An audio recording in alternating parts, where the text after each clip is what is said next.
How to invest in Scalable Capital. Follow my instructions. If you're a beginner looking to start investing easily, Scalable Capital offers ETFs, stocks, and automatic savings tools. Here's the exact step-by-step setup you need. Start by downloading the Scalable Capital app on your iPhone or Android and sign up. Complete your identity verification with a government ID. This step usually finishes in minutes. Once approved, log in and tap Add Money to fund your account by SEPA bank transfer. Your funds typically appear within 1 to 2 business days. After your account is funded, tap the search icon to browse investment options like ETFs or stocks. Tap an asset to open its profile. You'll see price, performance trends, and provider information.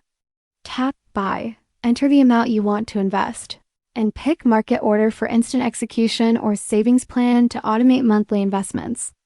To set up a savings plan, choose how much you want to invest regularly and select your preferred ETF or stock. Scalable will execute this automatically each month.